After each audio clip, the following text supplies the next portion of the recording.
மத்திய அரசின் ஆவணங்களை போலியாக தயாரித்து காரைக்கால் ஜிப்மர் மருத்துவமனையில் வேலை வாங்கி தருவதாக மோசடி செய்த விவகாரத்தில் ஒரு பெண் உட்பட 3 பேர் கைது செய்யப்பட்டுள்ளனர்.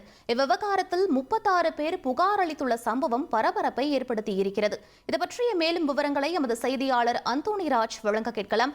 வணக்கம் அந்தோணிராஜ், இந்த விவகாரத்தின் பின்னணி என்ன? முழு விவரங்களை பதிவு பண்ணுங்க. காரைக்காலில் உள்ள புதிய பேருந்து நிலையம் அருகில் உள்ள கோவில்பட்டி இடத்தில் மத்திய அரசின் ஜிப்மர் மருத்துவக் கல்லூரி மற்றும் மருத்துவமனை கட்டிடம் கடந்த 4 ஆண்டுகளாக செயல்பட்டு வருகிறது. இதில் பாத்தீங்கன்னா கல்லூரி மட்டும் செயல்பட்டு வருகிறது, மருத்துவமனை மட்டும் கூடிய விரைவில் செயல்பட உள்ளது.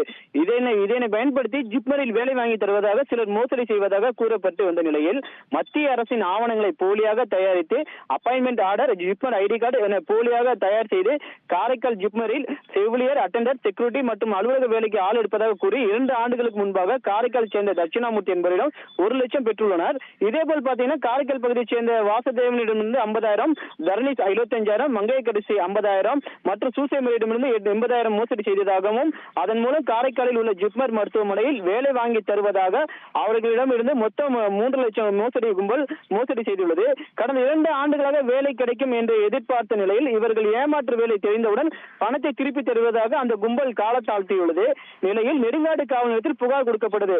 புகாரை பெற்றுக்கொண்ட போலீசார் கோட்டச்சேரி தேவனூர் சாலையை சேர்ந்த நீலமேகம், அரியங்குப்பத்தை சேர்ந்த விக்கி, புதுச்சேரியை சேர்ந்த ஜானகிராமன் மற்றும் திருநள்ளாரை சேர்ந்த காயத்ரி ஆகியோர் மீது வழக்கு பதிவு செய்து விசாரணை மேற்கொண்டு இருந்தனர். இதில் விக்கி, ஜானகிராமன், காயத்ரி போலீசார் கைது செய்தனர். இதற்கு மூளையாக செயல்பட்ட தற்போது தலைமறைவாக உள்ள நீலமேகத்தை பிடிக்க போலீசார் தீவிரம் காட்டி வருகின்றனர். முதல் கட்டமாக 6 பேர் புகார் பெற்ற நிலையில் இந்த வழக்கு பதிவு தெரிந்தவுடனே மேலும் 36 பேர் காவல் நிலையத்தில் ஏமாந்ததாக புகார் கொடுக்க வரிசை கட்டி நின்று வருகின்றனர். இந்த கும்பல் பாத்தீங்கன்னா நாகை, திருவாரூர், காரைக்கால் உள்ளிட்ட பல்வேறு பகுதிகளில் இருந்து வேலைக்கு பணம் கட்டி நூற்றுக்கணக்கானோரிடம் லட்சக்கணக்கில் ஏமாற்றியுள்ளது தற்போது விசாரணையில் தெரிய வந்துள்ளது.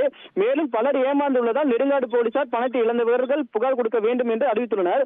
காரைக்கால் ஜிப்மரில் வேலை வாங்கி தருவதாக அடுத்தடுத்து புகார் வருவதால் பெரும் பரபரப்பை ஏற்படுத்தியுள்ளது.